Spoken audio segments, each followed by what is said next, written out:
2 de marzo del 2015. Departamento Ideación Gráfica, Escuela Técnica Superior de Arquitectura de Madrid. Lectura de la tesis doctoral titulada El pensamiento creativo de Fernando Higueras, de Ascensión García Obies. Directores de la tesis: Carmen García Rey e Ismael García Ríos. Miembros del tribunal: Margarita de Luxán García de Diego, Antonio Lamela Martínez, Carlos Luis Marcos Alba, Miguel Ángel Díaz Camacho y Adolfo Morán Ortega.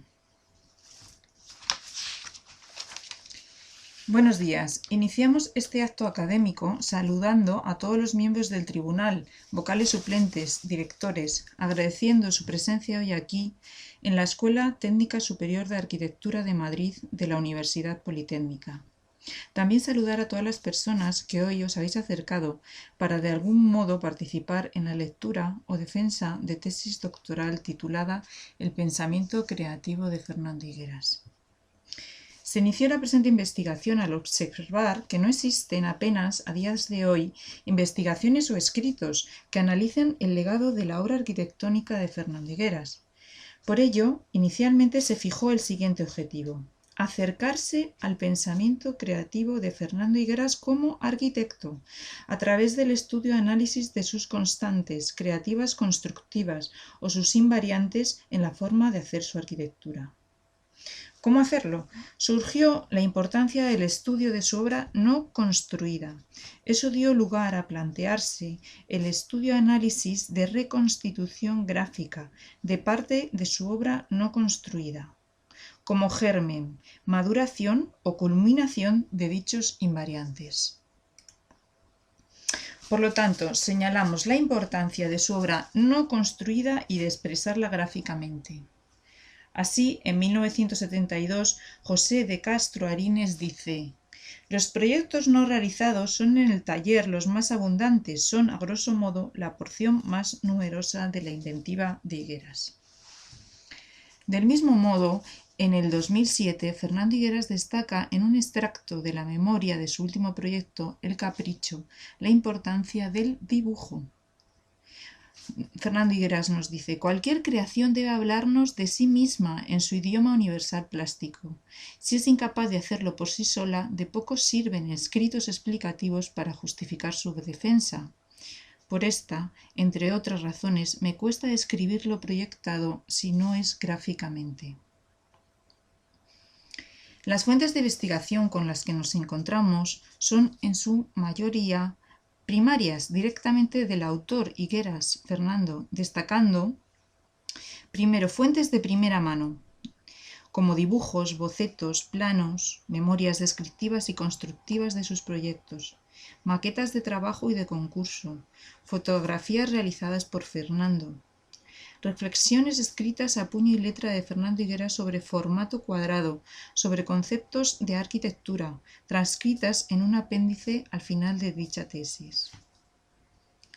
Segundo, revistas, destacando Hogar y Arquitectura, de Carlos Flores, El Inmueble, el número 1, de febrero de 1966, y Nueva Forma, de Santiago Amón. Arquitectura del COAN, como el número 9, donde se publica su proyecto fin de carrera, en septiembre de 1959. Temas de arquitectura y urbanismo. Amasu, la publicación destacada en 1971, se tratándose de un monográfico en una revista japonesa. Basa, el número 24. Arte y cemento, L'Architecture de Dieu Oui. Tercero, libros y entrevistas, destacando la de Castro Arines, José D., que es titulado Fernando Higueras, Artistas Contemporáneos Españoles, el número 28, del Ministerio de Educación y Ciencia, editado en 1972. El Curriculum Vitae de Fernando Higueras, de 1959 a 1984, editado en el 85. Sarait Ediciones, el monográfico de Fernando Higueras, editado en 1987. El libro de Humanes Bustamante, Alberto, La corona de espinas, Instituto del Patrimonio Cultural de España, de 1961 a 1990. Fernando Higueras y Antonio Miró, editado ahora en el 2012. Cuarto, prensas y conferencias, destacando la realizada en la Universidad de Sevilla en febrero de 1968, El arquitecto y su obra, Fernando Higueras y Miró. Los catálogos de exposiciones en la Fundación Cultural Koan, destacando arquitecturas, Fernando Higueras, de la Fundación Cultural Koan de 1997, y el catálogo del 2008, Intexturas, Estructuras, también de la Fundación Cultural Koan. Los testimonios de familiares y amigos, destacando la inestimable ayuda de Ricardo Higueras de Cárdenas, hijo de Fernando Higueras y arquitecto, que trabajó con él en sus primeros años de formación, transmitiéndome de primera línea cuestiones analizadas y estudiadas en la presente tesis doctoral. A sus amigos, especialmente a Carlos Hurtado, a Nelly Santonja, a Adolfo Morán y a Jaime Juárez. Visita de parte de su obra no construida, destacando la visita al Colegio Estudio, al Museo López Torres en Tomelloso, a la Casa Santonja, la Macarrona, los apartamentos, las terrazas en la Punta de la Mona, la Uva de Hortaleza, el edificio Unión Previsora, las viviendas subvencionadas en Granada para la Caja de Ahorros, apartamentos El Altillo en Almuñécar, el centro de restauraciones y las viviendas locales comerciales y aparcamientos para el patronato de las casas militares, la Casa de Caná.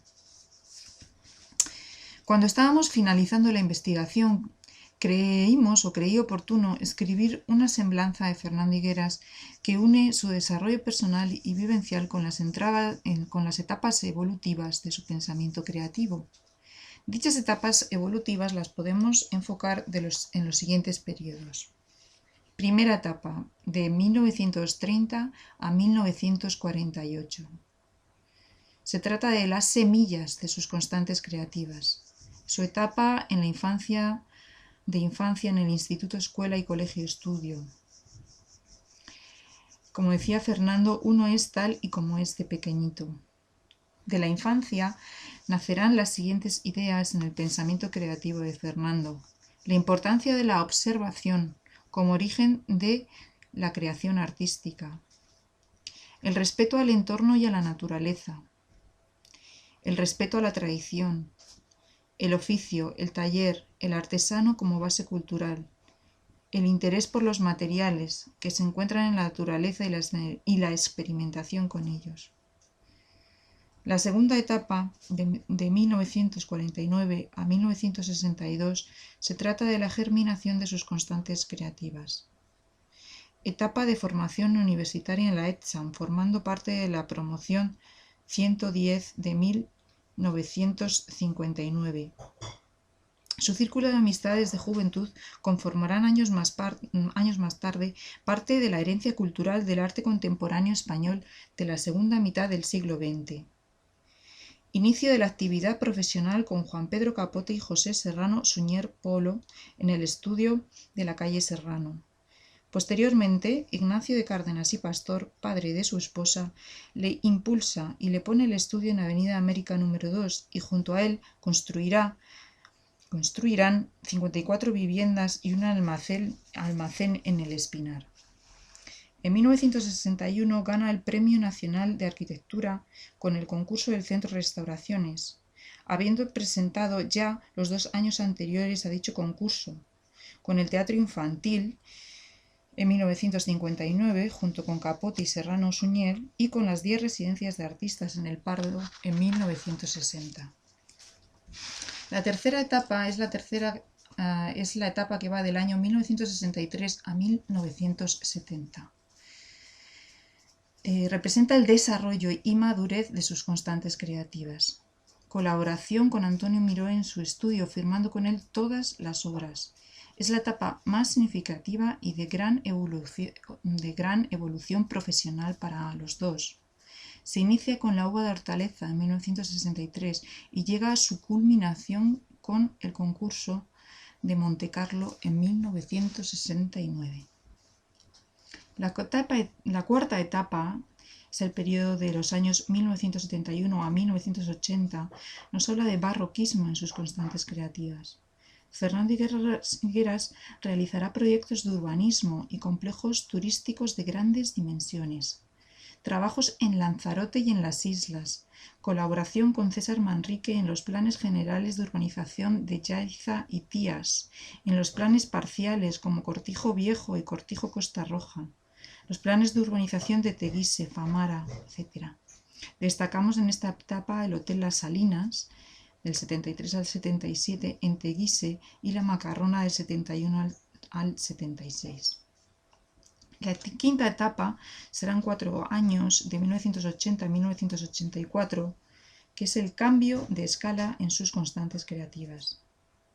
Trabajará en los Emiratos Árabes. Todos serán proyectos no construidos. Es una etapa de grandiosidad y monumentalidad, iniciada en 1980 ganando el primer premio en el concurso del Ministerio de Asuntos Exteriores en Abu Dhabi. En 1983, Dionisio Hernández Gil, arquitecto y director general de Bellas Artes, volverá a reunir a la pareja de arquitectos Higueras y Miró para la terminación de las obras del Centro de Restauraciones en la ciudad universitaria. La sexta etapa es una etapa más o menos de 10 años, de 1985 a 1994, se produce un parón constructivo. Destacamos en esta etapa la fecha del 25 de octubre de 1990, en la que se inaugura el proyecto del Centro de Restauraciones. La aportación de Fernando Higueras a la historia de la arquitectura española de mediados del siglo XX es de gran valor. España no supo agradecer a Fernando este hecho durante estos 10 años. Sin embargo, es curioso cómo el valor creativo era apreciado por muchos, como Jacques-Yves Cousteau, que se puso en contacto con él para que proyectara la ciudad submarina. Una ciudad submarina. El proyecto del Centro de Restauraciones será considerado edificio BIC con categoría de monumento histórico, bien de interés cultural con categoría de monumento histórico desde el 16 de noviembre del 2001. En esta etapa se construye el edificio Serrano 69, que fue un concurso ganado previamente, primer premio en 1979. La séptima etapa es la etapa que va desde 1995 al 2008. Representa un regreso creativo de Fernando Higueras. Es un renacer iniciado con el concurso de ampliación del Museo del Prado en Madrid en 1995, y en esta etapa sí construye la iglesia de Caná de 1997. En la presente tesis doctoral se fijan 9 direcciones o líneas de investigación. Cada una está identificada con una constante creativa de su pensamiento, es decir, línea o dirección es igual a invariante, a constante creativa de su pensamiento. A lo largo de la tesis se ha ido modificando, ampliando o simplificando para poder llegar a alcanzar el objetivo final, que es acercarse a su pensamiento creativo. Las direcciones de investigación fijadas son las siguientes. La forma estructural, que se divide a su vez en dos. La forma estructural radial y o porticada y la forma estructural radial expansiva. La segunda dirección es la forma circular en el patio central. La tercera es su arquitectura como domesticidad para ser vivida en las viviendas unifamiliares. La cuarta se trata de las utopías proyectuales del lugar, la tierra como lugar donde habita el hombre, el respeto al entorno. La quinta es la luz cenital en las tabiquillas. La sexta, las terrazas, como lugar donde despiertan en el hombre una actitud de vida frente a la arquitectura, la humaniza. La séptima es la forma estructural tipo paraguas, la octava la forma en espiral y la novena los últimos proyectos del 2000 al 2007. Las 6 primeras líneas estudian y analizan los más característicos invariantes de su obra. La séptima nos habla de su sensibilidad frente al valor constructivo de la arquitectura y su interés y respeto por la arquitectura de sus contemporáneos y amigos, en concreto el caso de Félix Candela.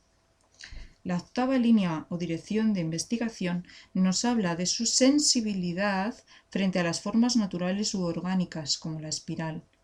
La novena línea o dirección de investigación nos habla de sus últimos proyectos y su renacer creativo como arquitecto al final de su vida. En el siguiente esquema, cada columna es una dirección de investigación, es decir, columna es igual a dirección. Y cada dirección nos habla de un invariante. En cada columna se han colocado los proyectos seleccionados de estudio por orden cronológico. Las filas se ordenan de manera cronológica y horizontalmente vemos cómo interactúan y se relacionan entre sí las diferentes direcciones de investigación, existiendo interconexiones cronológicas. Los puntos rojos señalan los proyectos que hemos elegido para su reconstitución gráfica. Y la banda intermedia, en gris, es su etapa de madurez y desarrollo junto con Antonio Miró. Cada línea de investigación se ha abordado por dos caminos o dos métodos.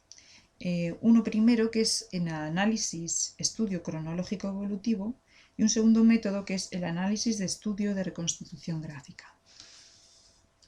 En el primer método, el análisis de estudio cronológico evolutivo, primero, hemos seleccionado los proyectos construidos y no construidos donde destaca la constante creativa o el invariante que estamos estudiando en su composición arquitectónica.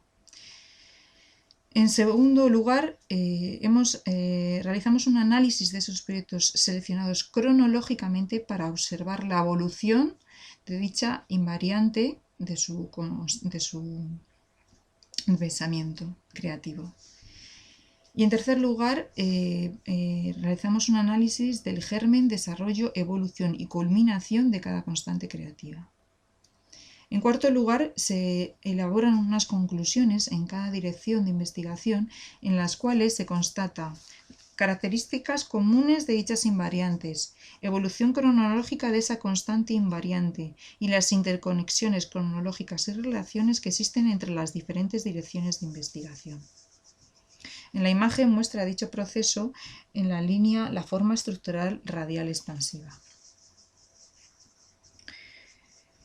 El segundo método utilizado es un análisis de estudio de reconstitución gráfica.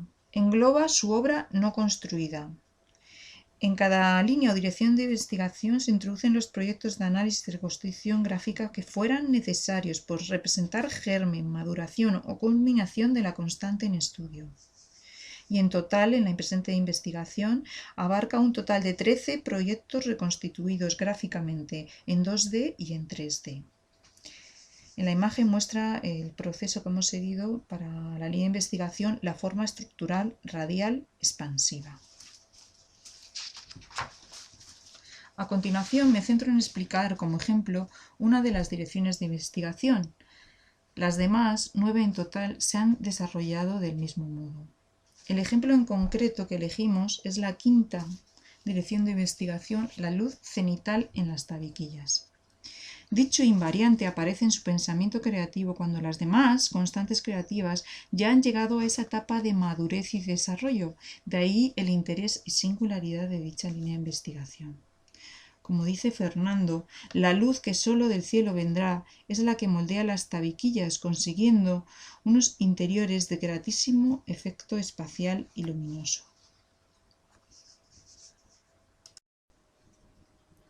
Dentro de la quinta línea de investigación, la luz cenital en las tabiquillas, utilizando el primer método, el análisis de estudio cronológico y evolutivo, llegamos a constatar las siguientes características comunes.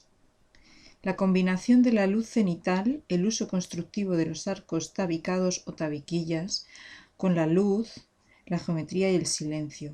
Destacamos la admiración y estudio de Fernando Higueras por la arquitectura tradicional catalana, su admiración por la arquitectura de Gaudí y el estudio del legado constructivo de Luis Moya destacando el libro de 1947, Bóvedas tabicadas, con el uso constructivo del ladrillo popular. Se combina traducción constructiva, modernidad espacial y luz cenital. Se habla de autenticidad constructiva, obras intemporables e insustituibles, adaptables a los cambios funcionales con el paso del tiempo. Calidad en la organización espacial. Simetría rotunda, luz cenital, economía constructiva. Influenciará en la obra de Santiago Calatrava, que por entonces estaba en el estudio de Fernando Higueras. Constatamos la siguiente evolución cronológica. En 1968, con la Casa Caparrós, aparece esta nueva constante creativa en Fernando Higueras, la luz cenital en las tabiquillas. Será el año 1968-1970 cuando Fernando Higueras, con la Casa Caparrós de Rafael y Chiqui en Torrelodones, observará la combinación entre la luz cenital y la construcción tradicional de arcos tabicados.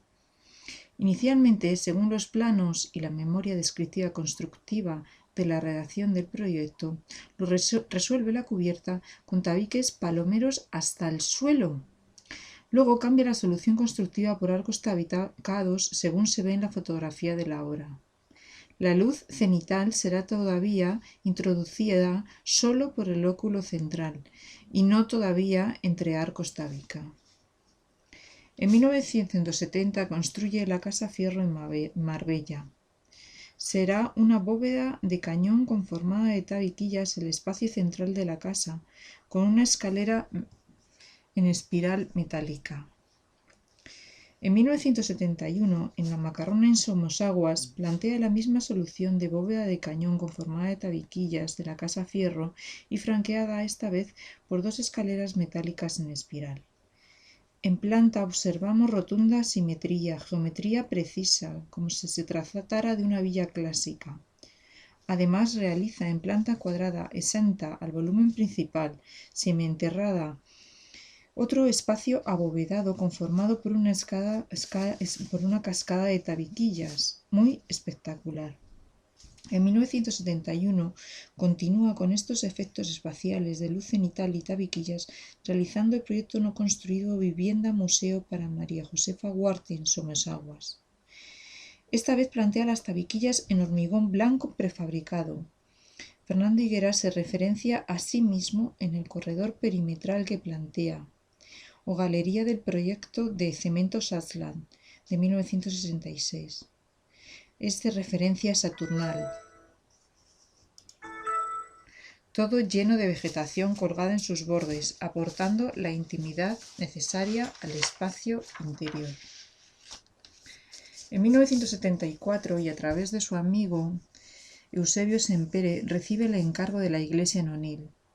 La cubierta la resuelve con tabiquillas, que serán piezas prefabricadas de hormigón blanco, diseñadas con alto rigor geométrico y constructivo, para formar un todo que encaja al milímetro como un enorme puzzle constructivo. En planta observamos simetría, rotundidad geométrica, y este concepto de puzzle constructivo en rigor geométrico lo volverá a desarrollar en el proyecto del Capricho de 1907 y en la iglesia de Caná.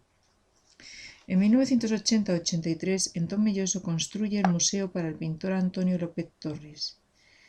Serán dos espléndidos espacios abovedados conformados por una cascada de tabiquilla, ambos de planta cuadrada e interconectados por un espacio rectangular intermedio de acceso. Observamos fuerte rigor geométrico y de construcción tradicional. En 1970 gana el primer premio para el concurso del Ministerio de Asuntos Exteriores en Abu Dhabi. Fernando Higueras en esta propuesta se referencia a sí mismo en las tabiquillas de cubierta, que las resolverá como la iglesia en Onil, prefabricadas en hormigón blanco, dimensionadas al milímetro, concepto puzzle constructivo en rigor geométrico.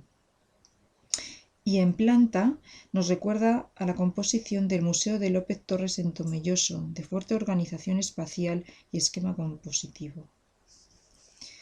Este proyecto del concurso del Ministerio de Asuntos Exteriores de Abu Dhabi nos habla de monumentalidad y grandiosidad, donde se demuestra el dominio y madurez de todas sus constantes creativas.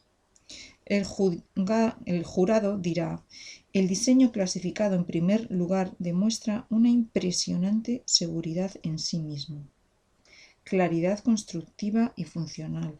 Es un acierto, simplifica. En 1990 vuelve a plantear la luz cenital en una biblioteca en Fuencarral, en un concurso, con esa solución tradicional de tabiquillas. Propone un espacio de luz, vida, silencio y calidez humana. Comodidad en el uso, fácil mantenimiento, economía justa, calidad espacial y constructiva. Nos habla de armonía de las partes, funcionalidad.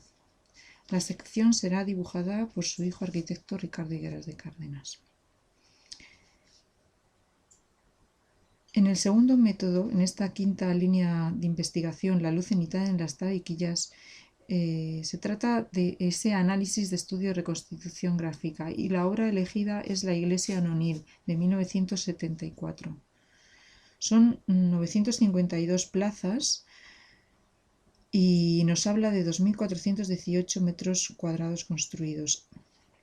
Utilización del hormigón blanco. Colaborarán en el proyecto Eusebio Sempere y los encofrados y las vidrieras y José Enrique Ruiz Castillo y Chilay en el estudio exhaustivo de la estructura. Fernando Higueras escribe en su currículum: el proyecto, llegado a través del gran amigo y pintor Eusebio Sempere para construir en su pueblo, concebido para realizar en hormigón blanco. Su planta, en forma de cruz griega, es similar al edificio de cementos Aslan. Aquí, las tabiquillas se estudian para realizar en hormigón prefabricado y colocado a posteriori sobre el resto de la estructura vertida in situ. Todos los encofrados y vidrieras irán estructurados por Sempere, que colaboró en el proyecto junto a José Enrique Ruiz Castillo, que además realizó un estudio exhaustivo de la estructura. La primera parte del método es esa recopilación de datos. La recopilación de todos los planos de arquitectura que definen las plantas, las secciones, los alzados. La recopilación de las memorias descriptivas y constructivas del proyecto. La recopilación de todos los planos constructivos. Así observamos esa cimentación que recoge 3 pilares en forma de L, una zapata en forma de L y 4 zapatas aisladas para sus 4 pilares centrales. Se definen los pórticos principales y su postensado y las grandes vigas pasarelas para todo el perímetro circundante. Se definen lo que en este proyecto Fernando llama las vértebras para la constitución de esos nervios diagonales y las piezas prefabricadas que conforman la cubierta, que encajarán como un puzzle cada 30 centímetros. Tabiquillas de hormigón prefabricado. Después de esa recopilación de datos, pasamos a una reconstitución gráfica en 2D, utilizando el programa informático AutoCAD. Pasamos a ese análisis de las partes en su dimensión exacta, de medidas precisas, ese levantamiento geométrico en 2D, con el encaje de los esquemas estructurales en 2D, con las principales pieles de fachada y núcleos de comunicación principalmente. Así, la planta se divide en ritmos estructurales de 650. 6 ejes hacen un total de 650 por 5 espacios, 32,50 metros cada lado de la planta. Es decir, es una planta cuadrada de cruz griega de 32,50 por 32,50 metros. Se traza en AutoCAD cada nivel de la planta. Se traza la planta baja, la planta de la iglesia, la planta de cubierta y a su vez el plano del suelo y su proyección de techos, como decía Fernando Higueras. Así, los nervios diagonales que conforman la cubierta están formados a su vez por vértebras que recogen a su vez las tabiquillas o las piezas prefabricadas de hormigón blanco separadas cada 30 centímetros. Y con todo ello, desde partes pequeñas a partes globales, llegamos a encajar y definir la cubierta en 2 dimensiones. Luego pasamos a una reconstitución gráfica en 3D utilizando el programa Rhinoceros y 3D+. Es un análisis de las piezas en 3D, llegando a construir el proyecto como si se tratara de un puzzle donde las piezas estructurales encajan a medida unas con otras. Se realiza en hormigón blanco, se parte de esa cimentación y pilares in situ y luego posteriormente se añaden los pórticos principales post-tensados por 4. Posteriormente sobre ellos apoyan las vigas pasarelas en todo su perímetro y serán vigas de gran monolitismo, sección comprimida y tratándose de contrapesos en los voladizos. De ahí parten los nervios diagonales que serán conformados por esas vértebras, que son piezas prefabricadas de hormigón que encajan unas con otras, se van escalonando verticalmente y sirven a la vez de encofrado lateral de dichos nervios diagonales. Posteriormente aparecen las piezas prefabricadas para la cubierta, que Fernando Higueras denomina las tabiquillas. Encajan a hueso unas con otras cada 30 centímetros. En la imagen hemos quitado 2 piezas de tabiquillas para poder llegar a entenderla. La iluminación cenital será por el óculo central, cuadrado, conformado por 9 claramoyas tipo LOP o plástico opal. Así podemos llegar a escoger cualquier imagen desde el programa Rhinoceros, introducirnos dentro para ver volumétricamente esa planta de la iglesia, o bien desde fuera, desde el exterior, analizar las esquinas con esas vigas voladas, o bien rodear el edificio alejándonos y eligiendo los puntos de vista que queramos. De ahí pasamos a la obtención de las imágenes en 3D con los medios gráficos actuales. Se llega a comparar con las imágenes de maqueta de la época. Se obtienen puntos de vista nuevos. El objeto en 3D invita a rodearlo en su análisis y se aportan nuevas imágenes de análisis sobre la arquitectura dormida de Fernando Higueras. Así pasamos a dibujar su planta baja en 2 dimensiones, en 3 dimensiones, la proyección de techos o el plano de suelo la proyección de techos de la planta baja, lo mismo la planta de la iglesia en 2D, en 3D, esa proyección de techos de la planta de la iglesia en 3 dimensiones, donde podemos observar todo volumétricamente, esos nervios diagonales, esas tabiquillas que apoyan, terminan en esos nervios diagonales, la planta de cubiertas en 2D y en 3 dimensiones, y generar cualquier punto de vista que nos pueda hacer entender la cubrición de este proyecto.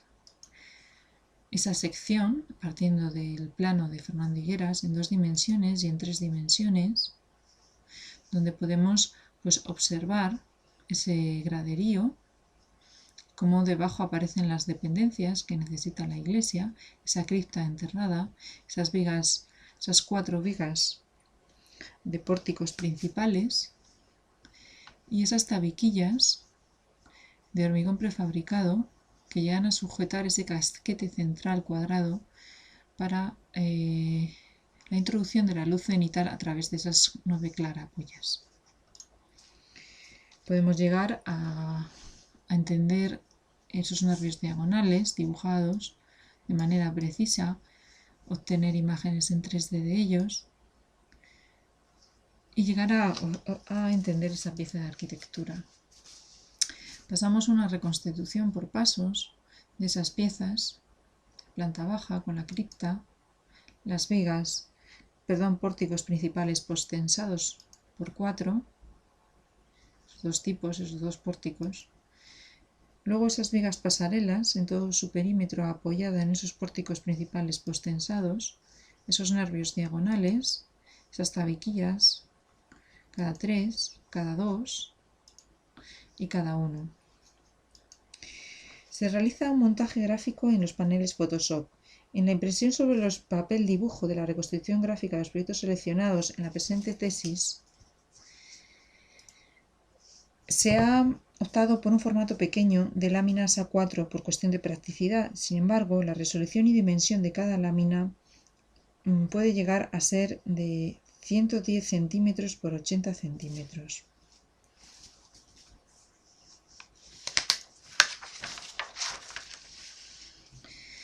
Esta metodología se ha aplicado para las demás líneas o direcciones de investigación y según la necesidad de cada línea se ha realizado una reconstitución gráfica precisa y dimensionada de 13 proyectos en su total de su obra no construida, utilizando medios actuales de dibujo. A continuación mostramos un resumen orientativo de las demás direcciones de investigación. En la línea la forma estructural, radial y o porticada, llegamos a elegir en el primer método los siguientes proyectos construidos y no construidos. En la forma radial, en 1958 el Refugio de Alta Montaña. En la forma porticada, el Colegio Estudio, el Teatro Principal de Burgos, el Ayuntamiento de Ámsterdam, el Ayuntamiento de Ciudad Real y el proyecto de cementos Aslan. Y en la forma estructural radial y porticada, en 1965 el Centro de Restauraciones, en el 67 la Escuela de Artes y Oficios en Tarragona y en el 76 el Hotel de Lujo en Abu Dhabi. De la armonía de las partes de la estructura se deriva el resultado bello. En el segundo método se han analizado gráficamente dos proyectos, destacando el Refugio de Alta Montaña, concurso, con Juan Pedro Capote y José Serrano Suñer Polo, cuando aún eran estudiantes. Será el primer premio para estudiantes de arquitectura Miguel Mateo Pla en la Escuela de Bellas Artes de San Jorge en Barcelona. Se toma como referencia los tipis indios. Se trata de 26 elementos de aluminio anodizado que gira alrededor de un centro, donde se coloca la chimenea, como si se tratara de las varillas de un paraguas. La estructura se acodala con las literas que estabilizan el conjunto.